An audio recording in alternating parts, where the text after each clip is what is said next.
네, 오늘로 18대 대선이 65일 남았습니다. 민주통합당 문재인 대선 후보의 선거 전략에 대해 살펴보도록 하겠습니다. 문재인 캠프의 김부겸 공동선대 본부장 자리하셨습니다. 안녕하십니까? 네, 안녕하십니까? 예. 네, 최근 현안부터 먼저 단도직입적으로 질문을 드리겠습니다. 가장 많이 최근에 나왔던 게 이제 정수정확회 지분 매각 이야기가 될 텐데 새누리당에서는 박근혜 후보와 전혀 상관없는 일이기 때문에 정치 공세다 이렇게 얘기가 나오고 있습니다. 이에 대해서 한 말씀 해주시죠. 우리 국민들은 다 알고 있습니다. 정수장학회가 어떻게 만들어진 것이고 그것이 어떻게 박근혜 과거 이사장 시절에 그분의 영향력하게 있었는지 지금 또 최필립 현 이사장과 박근혜 후보의 관계는 어떤지 국민들이 다 알고 있습니다. 연관이 없다고 이야기를 하면 참 난감합니다. 네, 하지만 이제 국정조사에 대해서 얘기를 하고 있지만 새누리당에서 받아들일 것 같지는 않은데 그 부분에 대해서 어떻게 하실 생각이십니까, 그러면? 국정조사에 대해서 받아들이지 못한다 하더라도 이번에 지금 나온 것을 보면 사실상 국민들이 봤을 때 이거 자기 것이 아닌데 그것을 임의대로 처분하기로 다른 제3자하고 이야기를 한다? 이거 자칫하면 사기거든요. 이거 상당히 심각한 문제일 수 있습니다. 네, 하지만 지금 이 주식 처분도 아직은 법적으로 안 되는 상황이고 그렇기 때문에 쉽게 팔 수는 없을 것 같다. 또 그리고 그 매각된 대금이 그렇게 사용되기까지 대선이 시간이 그렇게 많지 않은데 과연 가능할 것이냐 이런 주장도 하는 것 같습니다. 우선 MBC 현 경영진이 그런 일종의 발칙한 상상을 했다는 것 자체가 그게 좀 무모한 짓이고요. 네. 우선 또 부산일보 것은 유족들에 의해서 지금 가처분 신청이 법원에 의해서 받아들여졌습니다. 또 지난번 법원 판결도 강압성은 인정된다. 그러나 이제 와서 되돌리기엔 너무 늦었지 않느냐 뭐 이런 취지예요. 그렇다면 결국 국민들이 아는 건강한 법 상식에 입각한다면 사필 규정 원위치로 되돌려주는 게 맞는 거 아닌가요? 네. 그렇다면 이제 박근혜 후보 같은 경우에는 본인도 스스로도 여긴 자신과 이제 관계가 없기 때문에 더 이상 할 말은 없다 이렇게 얘기를 하고 있습니다. 어떻게 해야 된다고 보십니까? 본인이 지난번에 참 본인으로서는 참 받아들이기 어렵지만 과거사 인식 문제 때문에 아버님 문제까지도 사과를 했습니다. 아버지 시대에 저질러진 일이지만 이 문제에 관한 당신께서 한때 몸담았던 적이 있지 않습니까? 그런 등등으로 본다면 국민의 지도자가 되겠다는 분 같으면 이건 과감하게 깨끗하게 정리해서 국민의 손으로 되돌려 주는 것이 옳다고 생각합니다. 또 네. 일부 필요하다면 유족들에게도 되돌려 줄 수 있도록 길을 터주는 게 맞다고 봅니다. 그렇군요. 정수정학회 문제가 이제 터지기 직전에 이제 남북 정상회담 비밀 대화록 녹취록이 먼저 쟁점화됐습니다. 그 쟁점화 질문을 넘어가기 전에 이 쟁점화 때문에 이게 나온 거 아니냐, 맞불 작전 아니냐 이런 질문도 좀 있을 것 같습니다. 쟁점화 참 정문원 의원의 발언 때문에 그런데요. 네. 결국 정문원 의원이 스스로가 자기 말을 3번 바꿨습니다. 비밀 대화를 했다. 비밀 대화록이 있다. 근데 나중에 가서 그런 게 없다. 당시에 배석했던 사람들이 정언이 나오니까 그게 아니고 이런 취지의 발언을 했다라고 말이 계속 바뀝니다. 남북관계 일입니다. 아무리 정권을 잡는데 혈안이 되어 있다고 하더라도 국가의 미래를 저당 잡혀서 이렇게 하면 안 됩니다. 그리고 정문원 의원이 그렇게 자신 있다면 면책특권에 뒤에 숨지 말고 정당한 근거를 들이대면서 이야기를 해야 할 것이고 또 박근혜 후보께서 이 문제에 대해서 말씀하시기를 관계 당사자가 밝혀야 된다 그랬어요. 네. 당시 정상회담 추진위원장이었던 문재인 비서실장, 지금 민주통합당의 대통령 후보가 그렇게 다 밝히겠다. 그 대신에 밝혀서 만약에 사실이 아니라면 같이 책임을 지자. 저희들도 마찬가지로 그 발언이 사실이라면 문재인 후보가 총체적 책임을 지겠다라고 했으니 정문원 의원 발언이 사실이 아니라면 박근혜 후보도 거기에 대한 응분의 책임을 지겠냐 이렇게 저희들이 질문을 한 거죠. 그렇군요. 어떻습니까? 근데 선거에 본부장을 맡고 계시는데 그 후보가 내가 책임을 지겠다 이렇게 말을 해버리는 순간 저렇게까지 해도 되나라는 생각은 안 하셨습니까? 대한민국의 대표자가 되겠다는 겁니다. 국민으로부터 믿음을 잃으면 아무 의미가 없습니다. 그것은 최근에 우리가 임기 5년짜리 대통령들의 여러 가지 비극을 통해서 우리는 잘 보고 있습니다. 따라서 아직 대통령 후보 시절부터 국민과의 신뢰를 잃어버리면 의미가 없는 거죠. 저는 그런 점에서 문 후보가 이건 뭐 정면으로 대응하고 또 국민에게 정면으로 심판받겠다는 자세는 옳다고 봅니다. 네, 정문원 의원이 어떻게 보면 근거를 대면 더 쉽게 펼릴 수도 있겠지만 그 근거를 찾기 위해서 국정조사를 하자 이런 또 얘기를 내놓지 않았습니까? 아니, 국정조사를 할 게 뭐 있습니까? 지금 저 국정원에서 다 초안이 다 있습니다. 그래서 국회 정보위원들이 가서 네. 실제 열람을 하면 됩니다. 뭐 그렇게 어렵게 국정조사나 이렇게 어색한 방법 말고 자신이 있으면 모든 정책 책임을 지겠다는 걸 걸고 예. 국정원에 있는 자료를 가서 정보위원들이 국회 정보위원들이 열람하면 됩니다. 그렇다면 이제 오늘 황우여 대표가 제한된 수의 여야 의원이 가서 보자. 관련 자료를 열람하자. 이거 부분은 받아들일 수 있다. 이렇게 뭐 봐야 그렇죠. 되는 겁니까? 예. 그 대신에 네. 만약에 사실이 아닌데도 아무 리스크를 안 지겠다. 저희들 후보나 당에 대해서 그렇게 비난을 퍼붓고 거짓말을 했는데 나중에 사실이 아니면 말고 그건 안 되죠. 그렇다면 거기에 대해서 어떤 책임을 지겠다는 걸 국민들 앞에 공언하십시오. 미리 먼저 말을 하고 말을 같이 해서 보고. 정치인이라면 적어도 그런 정도의 자기 말에 대해서 책임지겠다. 자기 집단에 대해서 그런 정도의 도덕성 근거로 해야지. 그렇게 대통령이 되시겠다는 분이 아니면 말고시 그게 통한다고 생각하면 안 되죠. 네. 알겠습니다. 이제 어제 이북 오도민 그 모임에 갔을 때 문 후보가 약간의 봉변을 좀 당했습니다. 왜 당했을까요?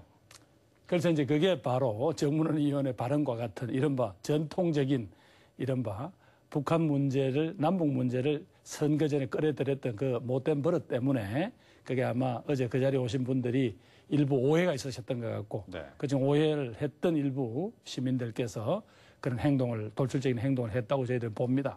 그런데 뭐 아까 그걸 가지고 무슨 뭐 안보 문제를 어떻게 하고 이렇게 이야기를 하면 여당이 검도를 어긋난 그런 행동이라고 봅니다. 알겠습니다.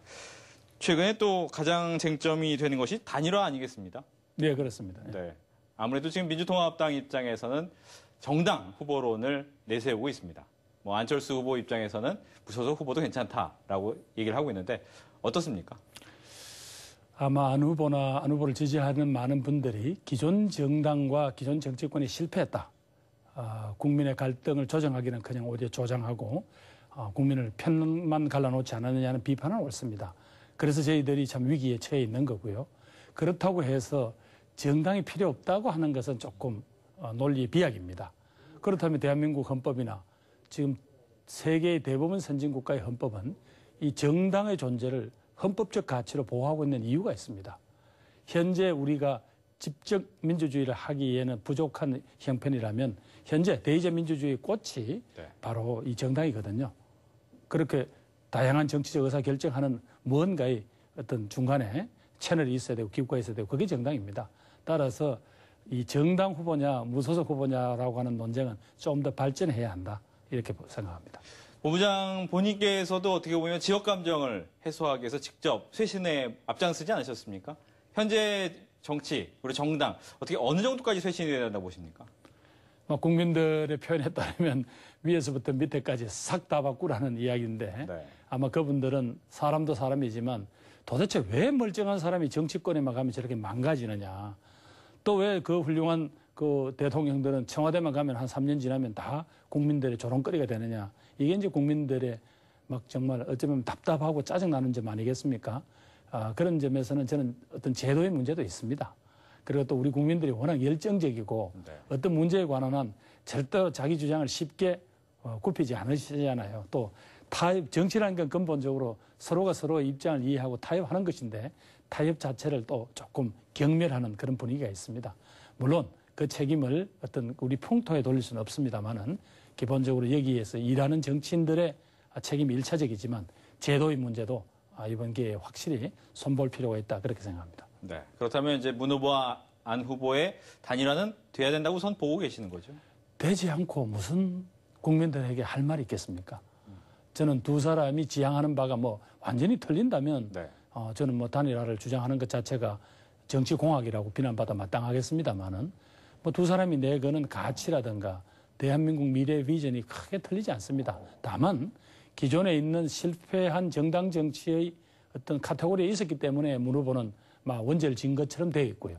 또 안 후보는 그런 점에서 기존 정치권을 비판하고 어떤 새로운 정말로 혁명적 어떤 분위기를 만들자는 의미에서 존재 이유는 있습니다만 분명히 그 좋은 이상들을 어떻게 실현할래? 누구와 함께 실현할래? 어떻게 그 만난을 돌파할까라는 데 대해서 분명히 지금보다는 더 막말로 치밀한 답변을 내놓아야 되지 않겠습니까? 네. 그래서 또 주장하셨던 게 단일화의 3단계론이었습니다. 네. 어떻게 해야 되는 겁니까? 지금 흔히 이야기하는 대로 자꾸 단일화 이야기를 하면 사실은 후발주자인 안 후보로서는 좀 억울한 측면이 있겠죠. 우선 안철수가 왜 중요한가? 안철수의 매력이 뭔가? 안철수의 철학과 비전은 뭔가를 국민들에게 알릴 시간도 안 주고 단일화 이야기만 나오면 어떡하느냐? 예. 전 당연히 일리 있는 항변이라고 봅니다. 따라서 지금부터 뭐 한 달, 한 11월 초까지는 각 후보가 계속 지금처럼 국민들에게 자신이 준비한 정책이라든가 또 자신이 앞으로 그려나갈 대한민국의 미래 모습에 대해서 이야기하고 호소하는 시간을 가져야 된다고 생각합니다. 그 이후가 되면 저는 자연스럽게 국민들 사이에서 단일화를 위한 두 사람을 정말 같은 무대에 올려놓고 두 분의 어떤 비전을 비슷한 것은 무엇이고 틀린 것은 무엇인가 비교도 하고 또 평가도 하는 그런 기회가 있을 겁니다. 그런 작업 이후에 그 작업이라는 건 그 과정을 통해서 양 지지층들로 하여금 이래서 두 사람이 함께 할 수 있구나. 또 그 이후에 국정도 함께 책임질 수 있겠구나라는 게 어느 정도 동의가 되는 과정이 필요하겠죠. 그러고 난 뒤에는 이제 단일화 방법 가지고 마지막에 결정을 해서 저는 후보 등록 전까지는 결국 이 단일화 문제를 매듭을 지어주는 것이 아마 두 후보께서 대한민국 국민들에 대한 최소한의 예의가 아닐까 저는 그렇게 생각합니다. 네. 그렇다면 지금 어떻게 보면 문 후보가 정당 후보론을 계속 압박하는 것은 그렇게 썩 좋은 방법 아닐 것 같네요. 압박하지 않을 겁니다. 후보도 말씀하시기를 그날 우리 뭐 다른 이해찬 대표나 이런 분들이 이야기하신 것과 달리 후보도 그날 당직자 교육이었습니다.